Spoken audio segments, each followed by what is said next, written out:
Okay, greetings. Welcome to episode 6 of Three Friends Who Hate Each Other.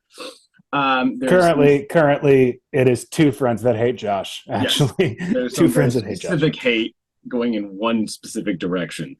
Um, so one of these bastards is like, "Oh, I got to do stuff with kids, blah blah blah." So, Josh could not make it today. That is obviously great and fine and not a problem and not missed.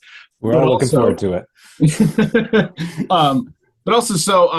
for this episode and probably a couple subsequent ones, we are going to be dissecting and talking about a book.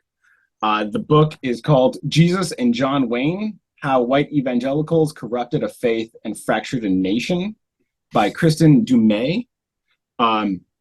I don't know, Adam, how this came across here. So a friend of ours, Andrea Rowland, recommended it to me. She had read it and just like spoke really highly of it and thought it'd be really interesting. So I had gotten it, and then at some point we kind of started talking about it for the podcast and just breaking it down and dissecting it. So we are going to start the first couple of chapters and sort of breaking that down, talking about that. If you're interested, so far a good book, check it out.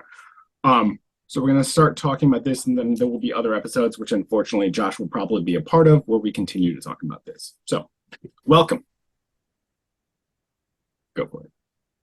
All right. So one of the reasons I thought that this book in particular was of interest to us is because, for starters, I think politically it kind of connects to a lot of some of the questions and discussions that we've been having just casually as friends. And the fact that this book connects so well with a lot of just a lot of things that we've been talking about, kind of like post 2016, post 2020 presidential election, and kind of the state of the evangelical church and how our relationship to it has kind of been affected by it. Hang on one second.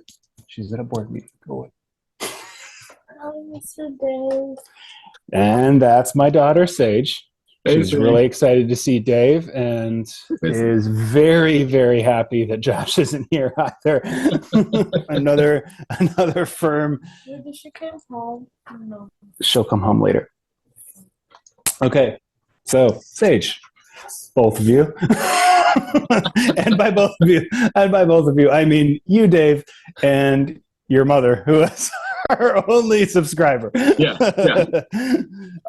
So anyway, the just like I think the general theme of the book was kind of interesting to me. I read another book about the Christian social religion as it relates to American history. There's a lot of connections to the Great Awakening and stuff, and this one focuses so much more on kind of like post 1940s, post World War II. So very much kind of the intergenerational experience that we've had with the evangelical church. So this was on my read list for a long time and super excited to check it out. So essentially I think we can get right to the thesis of the book, and that the title somewhat kind of gives it away, but essentially that the evangelical acceptance of somebody like Donald Trump is not so much like an outlier as it is kind of like the latest culmination of the focus on hypermasculinity within evangelical Christianity. That kind of characteristic is something that has been revisited like time and time again, not so much throughout like the history of American Protestantism in the United States, but certainly probably in the last like 60 or 70 years. And so I would think the best place to start with is kind of what would define an evangelical Christian. And I believe it was the National Association of Evangelicals, I could be getting the acronym wrong, the NAE, defines an evangelical as someone who, one, believes in the ultimate authority of the Bible, confession of Christ's atonement, a born-again experience, and the need for confessing Christians or professing Christians to spread the gospel. So I think the first question here is, if that is the definition of an evangelical, David, do you think that there are any other elements or characteristics that you've noticed with your experience in the church that should be added to that list? Something that is, this would categorize an evangelical Christian, somebody with this broad worldview, other than those 4 points. Um, yeah, I mean, I think almost if those are operating like almost as general principles, then yes, meaning that there could be subcategories within that. One thing I would kind of like to express, the spreading the gospel, right? Of like oftentimes, and I think that absolutely includes like proselytizing, going out and talking to people about your faith, trying to convert and save souls, make, get people to Christ. Yeah. I think that a component of that almost is that there's a process by which you are outward facing, you are outwardly missionized. And that doesn't necessarily just include that, converting people, talking about Jesus. It's also sort of a projection of morality. And I think as this talks about, like, this gets more and more into like the political aspects, but like that there is this projection and advocacy around the moral principles that you're deriving from that Bible. I think that's a component. I think some people wear it a lot more like we need to legislate like Christian values, and some people are more of like, I don't know, like I'm not comfortable with this in my town type thing. And I think it varies, but I think that there's always been sort of this process of not only going out and sort of showing your faith through action and talking to people and converting them, but then sort of like advocating for those sort of this morality. I think that the only other component, at least from my experience, was that sort of the process of damnation, sin leading to hell, and then that atonement factor being so critical. Like I think there was that, like Christ's atonement, he we have to confess that, etc. But like the saving aspect is what he saved us from, which is hell, which is sort of ever present, and sin being what gets you there is sort of always there as a threat. That to me would be another large component. I also thought one thing that should be added to that, and it's often like said, is kind of like this like kind of split, like a split reliance or split allegiance, in the sense that there's a part of you that relies on collective worship, and then also another component of this, which is like a personal relationship with God. Yeah. And I think that's kind of like very key to, I think a lot of maybe the individualism that gets kind of tossed in here is the fact that, out of all these people in the world, God loves you, like in broadly, like everyone, right? And so, and maintaining that relationship of a God who is concerned about you and your well-being, and of course your soul, you're supposed to individually commune with them. And so I kind of think that the idea of like personal worship and reflection is sort of part of that component, that like equips you to evangelize, to go out and to like, for the fourth point of spreading the gospel. What like equips you for that is this probably daily or at least regular reflection on reading the Bible and praying, and like a allegiance to a collective form of worship, going to a church and things like that. So kind of ready and equipping you for when you go out into the sinful world and confront sinful people, other sinful people, that you are ready to explain and defend who God or what the Christian worldview is. So I think those are some other things that would probably go into like what would define an evangelical, even if the NAE doesn't have them on this list. I think broadly, though, that evangelicals will probably agree with that. That like, oh yeah, you got to read your Bible, you got to pray, and you got to be going to church and things like that. Yeah. Okay. So I think in like the first chapter, it kind of gets into that history of where like even the term evangelical Christianity comes up, and it's has some connections to the fundamentalist movement. And so in your mind, do you think that there is a difference between an evangelical and a conservative evangelical?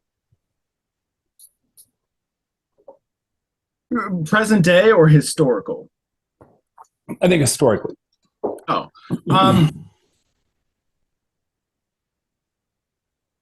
I mean, yeah, of course. I think at a certain juncture, I think like just what you said, I think that at the founding of the NAE or whatever, the book talks about that, like they decided to rebrand and use terms evangelical instead of fundamentalist, because fundamentalist had this bad connotation. And there was another big group that they were trying to distinguish themselves from that were very already branded as sort of fundamentalist. Mm-hmm. I mean, like, I think my view is in part, what does conservatism mean? I think today it is so encapsulated within a political sphere. And so like a conservative evangelical is almost redundant today, in my mind. Back then, I think that would almost speak to, here's the brand of evangelicalism that I am, because there were other evangelical groups and denominations or practitioners of evangelicalism. I like practicers better, actually. I'm making it work, yeah. But people that like didn't identify in that group, they may have been somewhat smaller fringe or like a waning body as this emerged and got bigger. But yeah, I mean, I think evangelical at that time sort of almost enumerated the list that we just talked about exclusively, and then this conservative caption was sort of like, here's how I actualize that in a political realm, and here's how I view that. I think in this book that it talks about that, like, sort of after like the Scopes monkey trial and stuff, that like there was this movement against like certain like evolutionary things, and there was this sort of like Bible beating movement that then fell away, and they sort of they moved into sort of the political realm and advocacy from a Christian perspective, and then after sort of Scopes monkey trial, etc., they sort of regressed and disappeared back into the just the religious sector. I think that the book sort of chronologically shows, like, as they sort of began to codify their beliefs, they moved back into that, and that identity was conservative. But at the early parts, to say evangelical didn't necessarily connotate your political views or how active you were, what those were. And I think then conservative evangelicals sort of began to distinguish that, and now I think it's sort of like redundant. Yeah, I kind of agree with that too. Like, to me, when I see the term conservative before a religion, to me, it doesn't necessarily apply politically. To me, it's kind of like a connotation or a description of their like literal reading of whatever scripture that they have. Like, if you were to describe someone as like a liberal Christian, they're going to be somebody who probably is open to a different interpretation of scripture, right? Yeah. Or a different worldview, maybe just more open-minded. Whereas a conservative would be kind of like, no, actually, like, I don't think that it's this way. I think that, this passage is very clear that this is what it says, and I'm not really going to be convinced otherwise. So, like, yeah, I would say that probably at this point in history, there's probably not really I wouldn't say that there's probably too much of a difference in terms of a evangelical and a conservative evangelical. For somebody to identify as an evangelical Christian, to like claim that label, I think that they're probably of a conservative worldview. That they're the ones doing the conversion, not really the other way around. And whether that's like changing a religion or merely like changing their understanding of like a specific component of their faith. Does that make sense?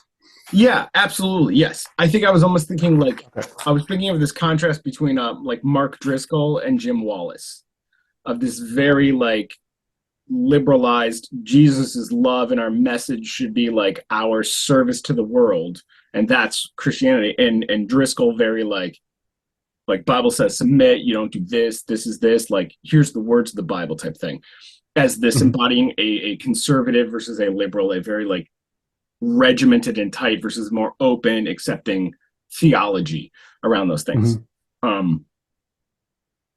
Yeah, and then I started getting off track about thinking like how those emerged and what influenced what. It's a question we can sort of tie into this as we go along, but like, because I think it's both at certain points, but like, is sort of this cultural political nuance impacting and influencing this religious identity or this religious philosophy, or is the religious philosophy then like codifying and then sort of actualizing itself in a political push? Meaning, is like conservatism making Christianity more conservative, or is Christianity sort of finding itself more conservative and then pushing those ideas into the political realm and making that more conservative in that way? But yeah.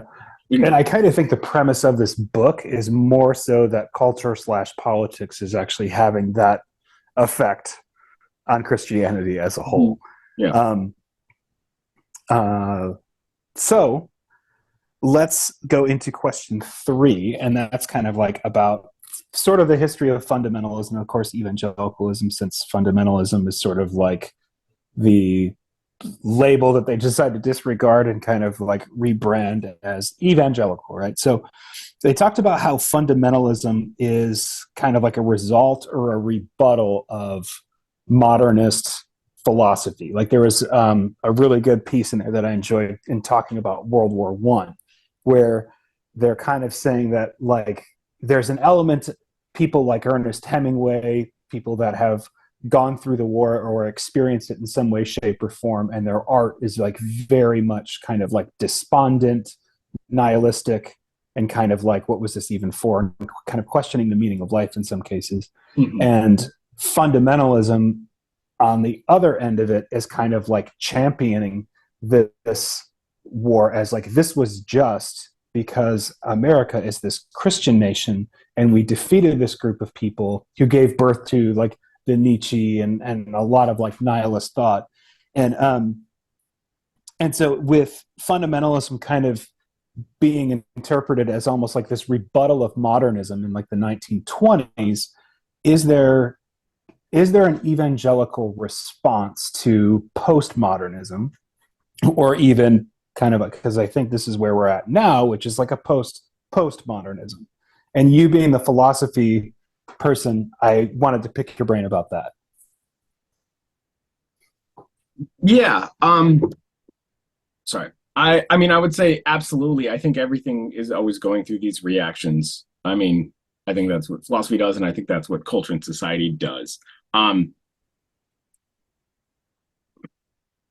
I think almost like, okay, so now I'm going to do some tangents, so we can edit this out later or whatever. But like, I think almost like in a Hegelian dialectic, I think that this body, this like evangelicalism, needs that emerging philosophy view to react against, to then attack. Just like you talked about, like the lost generation, the post, like the disillusionment after World War I of like, we're moving towards this like utopian industrialized age of intelligence and knowledge, etc. And then World War II absolutely just destroyed that. And so there was this lost generation of disillusionment, etc.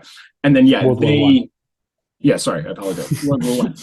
And then they react against that and are like arguing for no, there are these things. I think like the reaction of postmodernism, which is a response to that, I think you kind of see in my mind, I'm thinking like people like Ravi Zacharias, individuals that are like reacting to this new atheist, although he was sort of pre-new atheist, but like this emerging atheistic humanist reaction, this relativistic, like anti-objective truth sort of ideology of postmodernism, although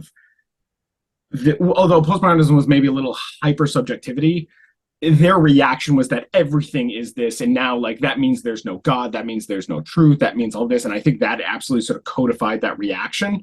And then I think in my experience, I think I see that trickling out and manifesting into some of those morality concepts. Like if postmodernism and this new movement of philosophy is true, then nothing matters, nothing's right or wrong. So then what does it matter if you like, then how can you say that gay people are wrong? Then what does it matter if you have an abortion or if you're promiscuous? Like we can't make these moral distinctions anymore because it's all according to you and whatever you feel like, etc.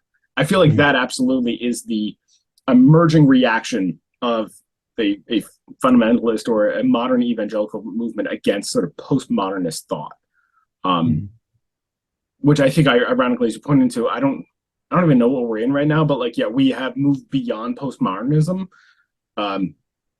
If that's, I've heard the term postmodernism, and it's not very catchy, but no, yeah, I think we absolutely I'm hoping that we're just moving beyond that, but my formative years were Mm-hmm. absolutely entrenched and ensconced in this reaction to the postmodernist thought, Mm-hmm. which was very much, I think, sort of that return to like absolute truth. The Bible is a codified, it is,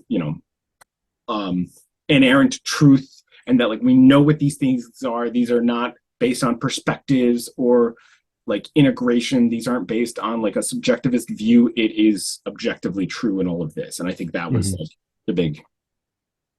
So essentially, like the fundamentalist slash evangelical movements of today are essentially kind of coming from the same standpoint of we are.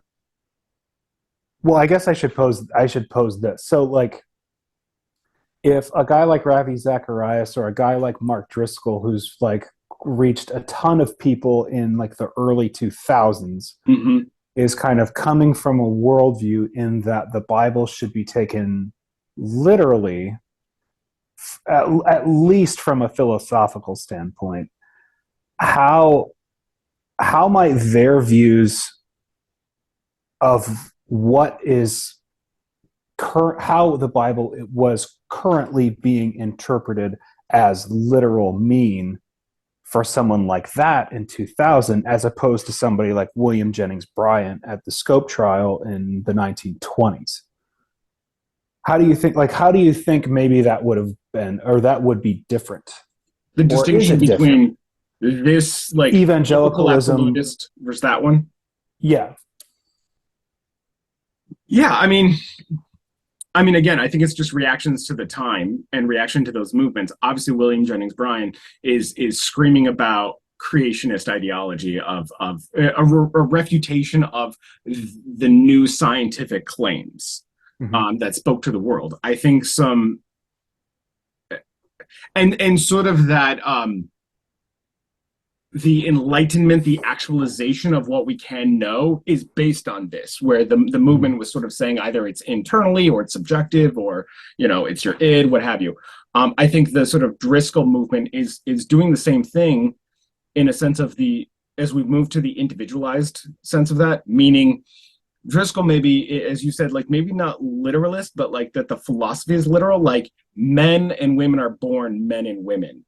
And there is an inherent dynamic, a nature about them that requires this and this. If modern society is saying gender roles are antiquated and we don't need them, and like what is a woman, what is a man, and like equality and feminism, etc., like that's an affront to this ideology. And so his absolutism, his biblical like stance would be not so much like I don't know, I don't follow Driscoll, but like if he's made arguments against evolution or things like that. But like more the morality of the way the modern system is imposing upon the person. What are you? What do you think you are? How do you manifest that? What is your ideology? Mm-hmm. Like that, I see more as him attacking this sort of new movement. Mm-hmm. Mm-hmm. Where Bryan's, I think, Jennings Bryan would be almost like a meta, just very big picture, very like large scale, and now it's sort of shrunk to the individual. Mm-hmm. Yeah. So I think like even just like in our discussion, like when we're trying to encapsulate like worldviews, automatically we're kind of like drawn to specific figures as if they are like the manifestation of this worldview. Yeah. And I kind of thought that was really interesting as like towards the middle or so of the first chapter, and then kind of continuing into the second chapter, she mentions a lot about the effect of Billy Graham. So like, this will be more kind of like a personal description or shared experience here, but like Billy Graham was like without a doubt the most famous evangelical of the last 70 years or so.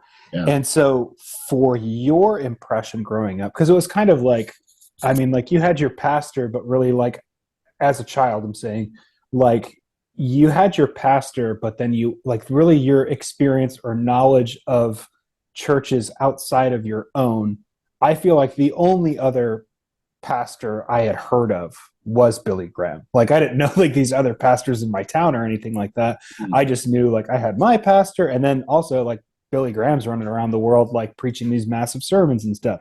And so like what was your impression of Billy Graham, or maybe how did your parents talk about him or reference Billy Graham? Like, what's your experience with Billy Graham?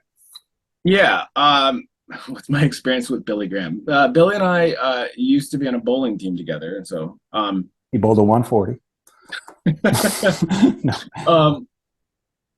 Yeah, I would say in a way, Billy Graham wasn't this preeminent character growing up, but similar to like exactly what you said was like I absolutely knew who he was. He was talked about. We watched a couple of his sermons, like or whatever they were called. One that I want to say he gave at like either it was maybe not Shea Stadium or something, but like a baseball stadium in New York. You know, and like packed the joint with like whatever it was 25,000 people, and it was televised. And there was another one like that, and I've seen lots of clips, etc. And if you pressed me to say like name pastors, I could name like my current pastor, maybe a previous pastor.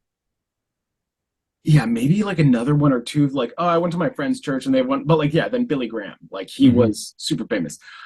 His he was kind of like the Pope in the sense of he was a figurehead, and he was sort of not transcendent, but like he was on a special plane and he was on a special mission. And he was also sort of imbued with these like almost mystical powers. And all those mystical powers was like his ability to persuade and like get people to convert. You know, that he would go to this place and these hardened, like, I don't know, like West Coast, like, you know, agnostics, and he would give this sermon somewhere in Los Angeles, and like 10,000 people would come forward and ask for forgiveness and convert to Jesus. Like he could just like change anyone's hearts. He could reach anybody, and somehow through his messages, he could like metaphysically touch people. And that it was a really special gift and power. Yeah, that like I go back to like the Pope analogy in the sense of like we weren't Catholic, so like there was sort of this otherness to Billy Graham. Like he wasn't running the same course or the same denomination that we were per se. It didn't feel like that, but like he was still revered and thought very highly of, and was still sort of a model of if you wanted to like live this life, here's a guy who's really doing it well.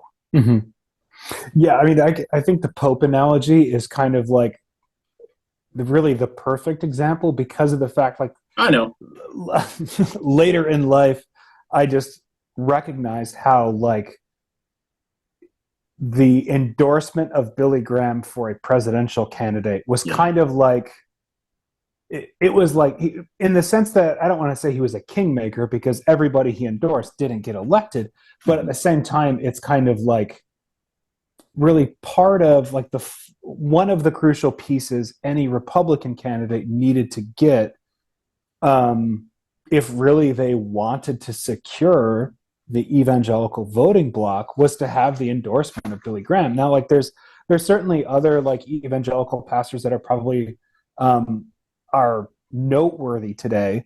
Like Rick Warren would be one. You know, years ago, Ravi Zacharias would have been one. Probably not so much today. But the fact that like that was kind of essential. If you were a Republican who did not get the endorsement of Billy Graham, and I don't know if there was one during his period that didn't get his endorsement, that's kind of like you were pretty much like you were screwing yourself over. If you didn't have that guy in your corner, you were really tossing up millions of votes that could be going the other way or just simply not choose you. But as a kid, I mean, it wasn't like we had a picture of him in our house, but I mean, he was very, very much revered.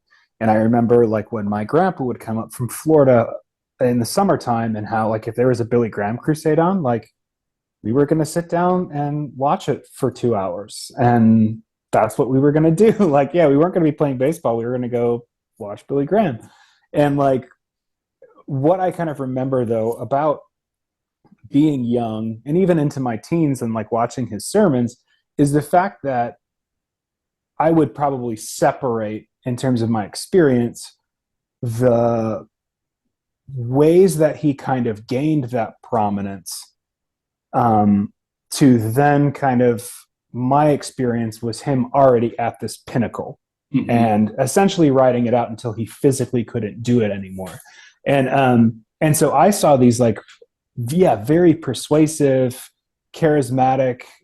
He's a very charismatic speaker, and even his focus was on, Jesus is calling out to you, and Jesus loves you and forgives you, all these things that anybody would want to hear. And in focusing on that, making that kind of like the only component of Christianity, would make it like the most appealing religion, or the most appealing faith, because it's literally drawing everyone in.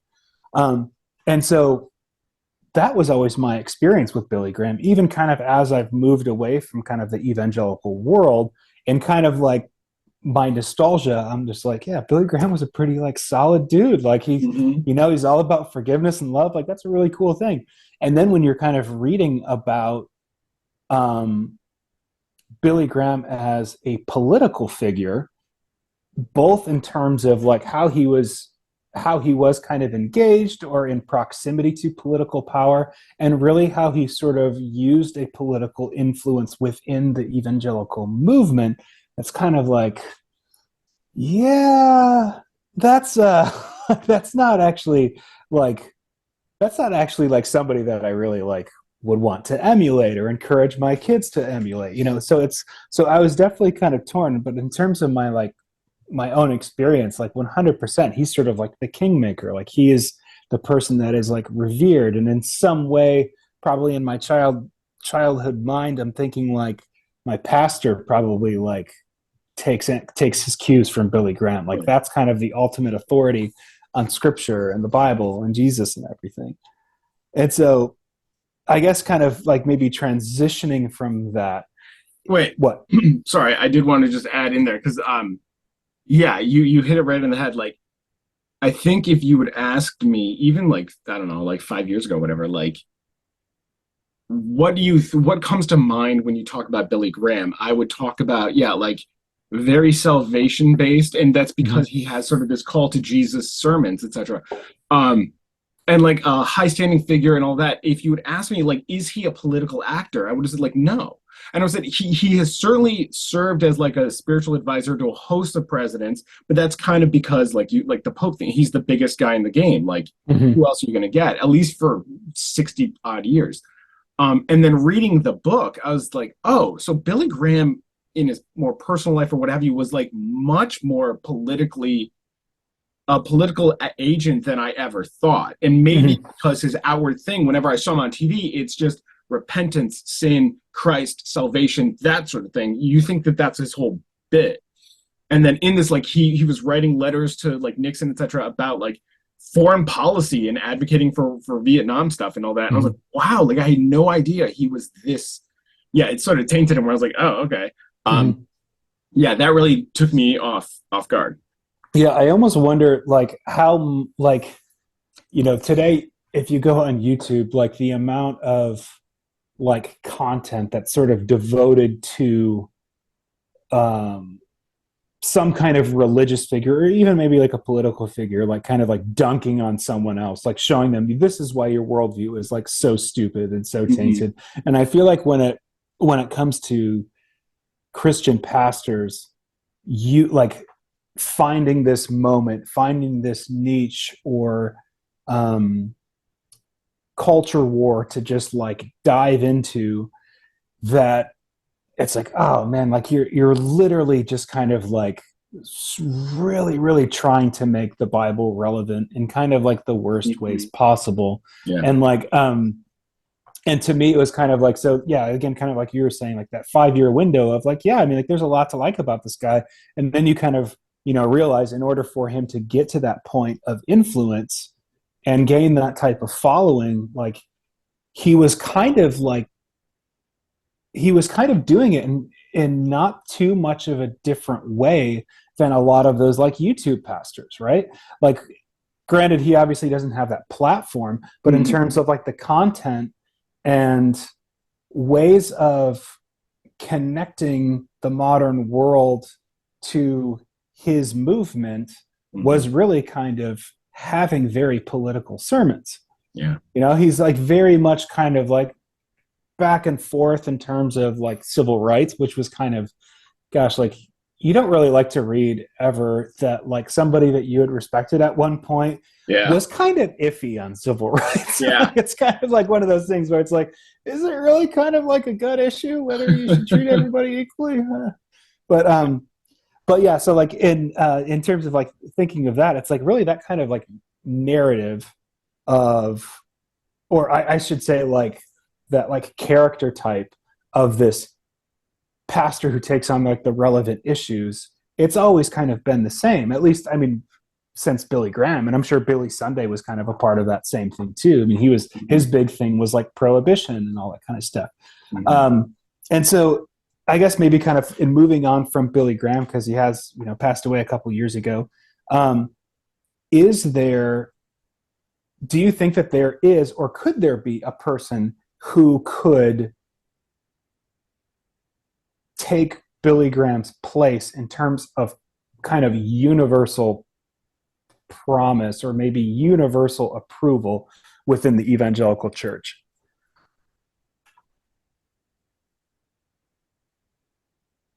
Because Rick Warren, isn't it? That was the first person I thought of. You know, he wrote Purpose Driven Life, and it's like, oh wow, like that guy's like super, super popular. A lot of people love him. And then I think just recently, wasn't his church kicked out of the Southern Baptist Convention? Yeah. Yeah. And also, like, I absolutely was going to say, I think Rick Warren's probably the person who's come closest in however many years, since, I don't know, like Jerry Falwell or like Pat Robertson at their peak, which they were idling at like a Billy Graham level for maybe a couple of years and you know, fell off. While still being incredibly influential, like, but Billy Graham, like you said, like was internationally famous and probably the number one person. If you went just poll to poll and asked people in the street, every American, like, name a pastor, and they'd be like Billy Graham. Like, he was that big. Rick Warren, I think, came closest. I don't think that anyone could do that again, in part, I think, because it's so fractured and segmented in a way now. Like, I just don't think that they could get to that like level, because they're consolidating so much. And like you talked about, like Billy Graham, like, yeah, it was kind of like savvy politically and forming alliances in this sort of almost business way in the background, and to do that, and that's kind of how he was able to coalesce, I don't want to say power, but let's say influence, to be able to become this person. I don't think that could happen today in one way. I think what's his name? Oh shit, is it Franklin Graham? Who's the guy from at Liberty University? He just got kicked out. Jerry Falwell Jr. Yeah. Yes.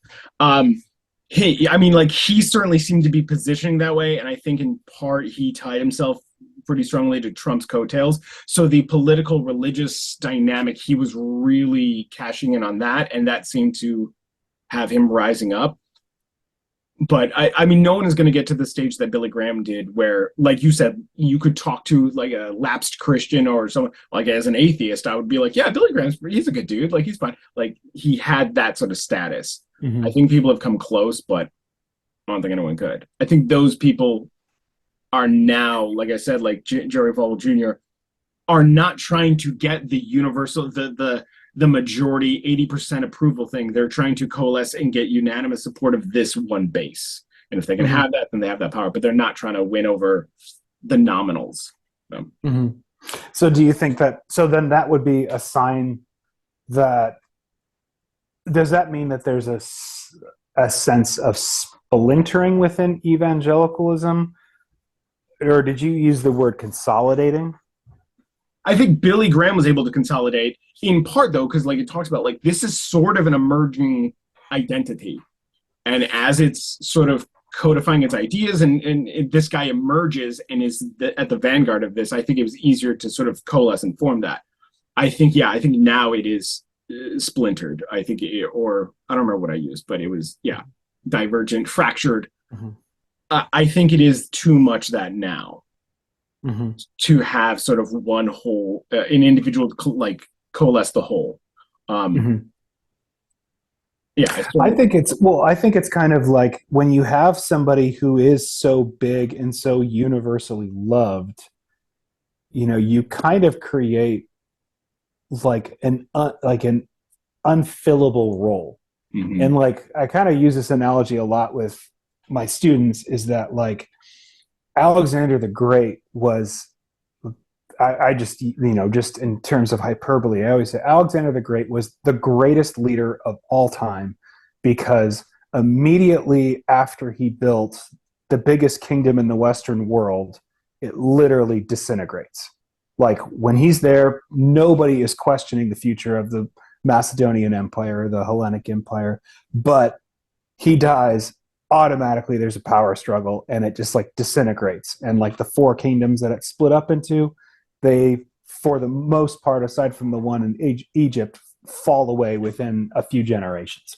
And so it's kind of like you become a person, you become this Billy Graham, or well, Billy Graham becomes Billy Graham, and for 70 years remains in that position. And essentially he either goes from being the person who crowns the next president, with his endorsement, or at least becomes like this informal spiritual advisor to the president he didn't endorse, but to hopefully shore up like public opinion, like Jimmy Carter consults with him and Lyndon Johnson consults with, all these other people that weren't necessarily endorsed by him, but want to be on this guy's good side. It can only look good for you if you have a relationship with Billy Graham, right? Mm. And so it's kind of like there's nobody else who could fill his shoes. It's not necessarily like this sign of like fracturing, as it is, Alexander the Great dies and people gravitate towards the strongest person within their region, right? Egyptians like went behind Ptolemy and all those other leaders. They went with that person as opposed to these other people. So it's kind of like Billy Graham's dead. Who else is going to fill his role? This person who I've always liked and who I've always thought was great. And it doesn't matter if other people don't like him or there's other things. This is what I like about him. He's my guy. And I'm saying he's my guy and not she's my woman, because it's always a guy. But so for me, it's not necessarily what I was going to say. So almost like the view should be that its natural state is divided up, and it would take someone like a Billy Graham or Alexander the Great to actually unify this whole thing. So don't think of it as that it fell apart. It naturally would be, and it's just the aberration is that this guy somehow got it all together. Well, I think it's like he got it all. It's so much of history is really kind of a question of timing. Mm. If Martin Luther King was alive, 30 years before, his actual lifetime, he wouldn't have had like that same effect. Yeah. I mean, like there's a lot of people from the 1920s that were, civil rights activists and said a lot of like really good, compelling things, but because of the timing that there's, message was coming out, it wasn't connecting, or it wasn't as effective. It takes massive shifts in American history for society to ultimately embrace those like the things that they were demanding. And I sort of think the same thing with Billy Graham. Like, yeah, there's a guy like Billy Sunday, but in the 1920s, but he doesn't have as near a reach as Billy Graham. I mean, and you can put it down to anthropological experiences, historical experiences, or whatever, or just simply like the changes in media. Billy Graham has a much greater reach now that people can watch him on TV. Yeah. I'm sure there were no shortage of like really charismatic pastors who had reach in radio, but once you put those people on TV and they can see them, their charisma is able to kind of like, it's so much more tangible. It's not just auditory. The Nixon-Kennedy debate is the obvious example of that. Yeah, absolutely. Yeah, and so it's kind of like, for me, it's sort of like a question of timing. And since he was sort of the guy at that time, and then also extended his time all the way into the 21st century, it's kind of like, you need somebody else at some other kind of pivotal moment. And I mean, you could kind of make the argument that maybe social media sort of usurps, traditional broadcast television as like a more popular media form. But also, I would kind of say that like you're not going to see that one person emerge from social media, because when Billy Graham was on TV, people could watch Billy Graham or two other channels. So it's kind of like, his reach was so much more concentrated at that moment. And even though people can have a much greater reach and possibly reach a greater audience, they're also competing with billions of other people, billions of other posts that clog people's newsfeed and what they're exposed to. Mm-hmm. So, I mean, for me, I think that there would have to be some other kind of major media shift, or some kind of generational defining moment at which one person is able to sort of like assume that mantle as the guy. Taylor Swift. What's that? Taylor Swift. She can do it. She can't do it. She's a woman. My bad. They won't let her. Yeah, exactly. What did that MacArthur guy say about like women pastors? I'm laughing not because it was like actually funny. I love I'm not laughing because it's like, oh man, he got him. It's like I'm laughing because it's just like so comically absurd. But it was something like he made a joke about like multi-level marketing or something like that. It seems kind of like so obscure. Like, like he's progressed so much that he doesn't want to tell a woman to go back to the kitchen. It's like they need to go back to selling handbags or something like that. Oh. I can't remember what it was, but I read it and actually laughed because it was just so comically absurd. But anyway, yeah, evangelicals don't want women leaders. Yeah. Anyway, so getting into the second chapter here, it's kind of focusing a lot more on some of like the history and how evangelicalism becomes very much politically active because of some historical things, which is kind of like my strong suit here.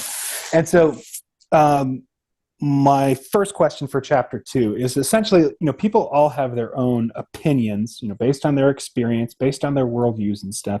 And in a lot of cases, the line between faith and politics can be, and it's not necessarily like a bad thing, because I think it's unavoidable, but they can be kind of skewed, can kind of overlap a little bit. And so I guess my question is it a church's place to be politically active?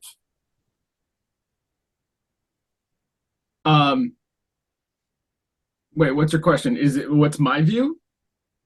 Yeah, do you think that a church's place should churches be politically active? I mean, no. My view is no, they should not be.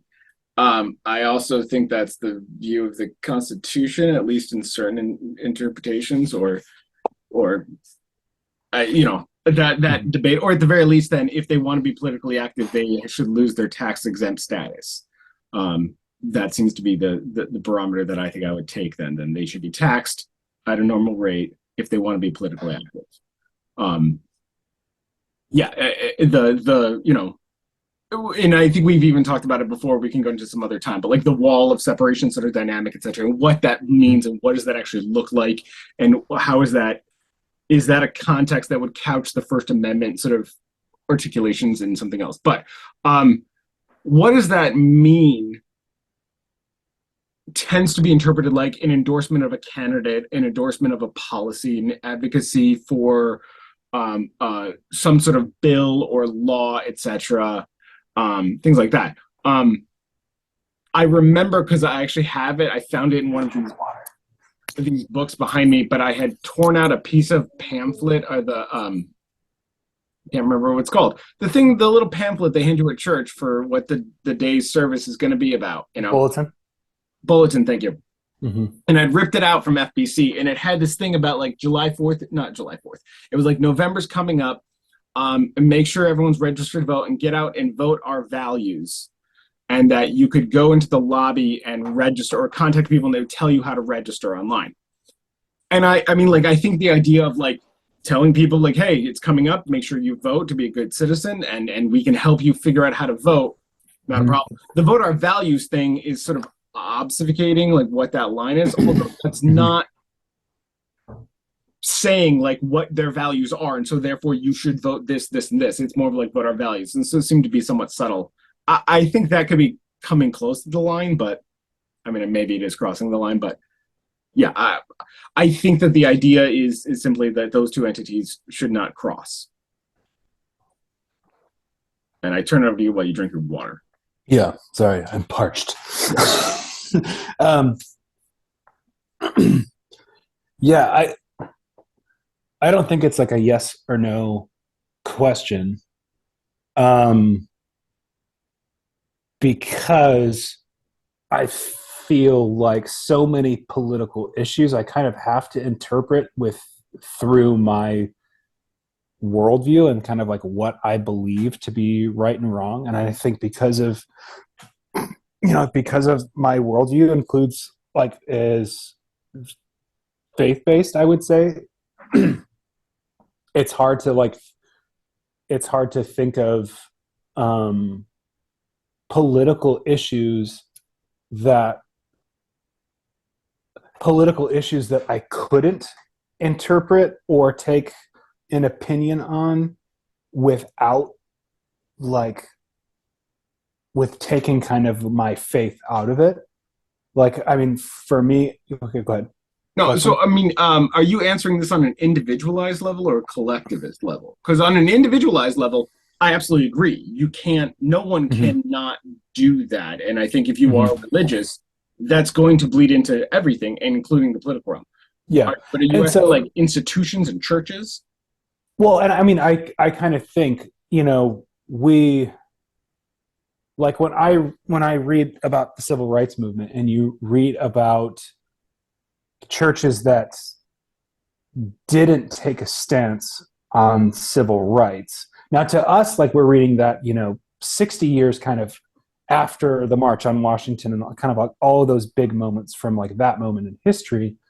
And we're kind of like, how in the world is that like a political issue? But like if you step back into the 1950s and the 1960s, that was a political issue. You were voting for candidates who took a stance on we should not have Black people riding in our buses. We should not have those people in our schools. Like we should be able to, create this or maintain this kind of like template where we have us and they have them, and as long as they don't come over here, like we're fine. And again, like we look back on that in history and it's kind of like, how in the world is that a political issue? But like when that was a contemporary issue, it was 100% an issue. And so like to me, I'm kind of thinking like, well,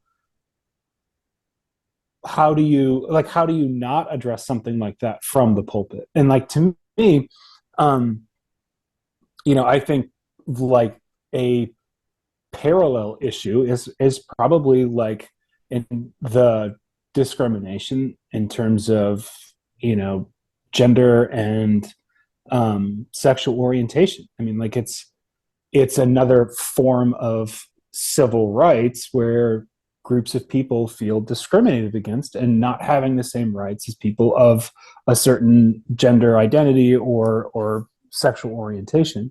And so for me, if my church were to speak out on that and draw attention to this issue from a biblical perspective, I wouldn't think anything of it. I guess like I would have a problem though when people would use that same Bible to be against it, right? I mean, like it's kind of it's the typical thing of like I'm fine when it's like when it's used to support my views, but kind of definitely against it when they're doing what I'm thinking is wrong or like having a different interpretation of it. So I guess I really kind of like asked that question because of the fact like I certainly don't know. Because it's like, oh yeah, it makes total sense. Like, why wouldn't you speak out in support of this issue? It's, it's equality. Like, doesn't God see us all as like image bearers? And go ahead, you want to say something. No, I'm more thinking like I kind of get what you're saying, and I think I agree. It's more of like I think almost like the way you parse that out. Meaning, and I very much agree because I think one of the best ways to contextualize this or understand if you have a consistent model is not imagining someone saying the horrible thing that you hate. It's them saying the thing you really like and agree with. And do you still like think that then versus the opposite? Meaning, like I think if I like because I remember what a pernicious and hot button issue gay marriage was. And so it's like gay marriage, and that was everywhere. And now it's kind of like outside of like Mike Johnson, because he doesn't read his emails, like it's not an issue. No one like it's fallen away. But at one point it was like the preeminent issue that George W. Bush, the president, spoke about, like came out about because it was that big. And I'm thinking like if a pastor sitting up in his pulpit or her, but and talking about this and saying like, so gay marriage is out there, et cetera, et cetera. I'm like imagining there's a way I'm sure they could talk about this without, I mean, I get what you're saying. It is imbued with a political element because it cannot be. Like everything in society could be considered that, and so you can't fully divorce it from the political realm. But like, I think there's a way that they could be talking about it in a humanitarian, I think that this is good, I think that this is fine. Or if the state wants to, that's fine, but we as a body go by what the Bible says, and so we can't necessarily support that. But like, there's a way I think they could sort of tiptoe around doing it, where almost my view is if they came out and said that bill, and I can't remember, there was a big one, like to allow gay marriage, like House Bill 88, tell your congressman to vote no, call your senator, and when you polls, you vote. Like that is clearly the violation. But even if they're condemning or condoning something that I'm for or embracing something I'm against, I don't know. I think there's a way that they could still talk about it where it's not fully that violation, almost saying that they talk about it from a humanitarian perspective or human or social perspective versus the political realm, even if it is a political issue, right? Abortion today, like you're going to think about it in terms of Supreme Court rulings, etc. Yeah, I don't know. I don't like when they, especially because if you're talking about like something when it's at the peak of its hot and button issue. If a pastor goes up to talk about gay marriage in like 2003, I don't think he's doing it because he just came across that in his devotion, decided to talk about it. He's doing it because it's a political issue right now. It's a hot button thing, right? If a pastor, what was it, a year and a half ago, started talking about abortion because the Supreme Court just made a ruling, they're doing it because of the political like connotations from it. So that sort of muddies the waters. But I mean, I think that you can talk about things from the pulpit that may be relevant to politics without making it political and therefore not sort of crossing that barrier. No, yeah, I think that makes sense. Well, I am all out of gas. I'm so tired. Let's so why don't we pause for today, and hopefully we can get Josh back here to talk a little bit more about chapter 2. And just before we found out that he wasn't going to be able to make it for next week or for next episode, we are certainly going to call it Two Friends That Hate Josh. And if he hasn't read this chapter, I may punch him in the face. Yeah. Just saying. Alrighty. Cool. Signing off. Thanks, everybody. Hey. Appreciate it. See you next time. Thanks, Mrs. Petering.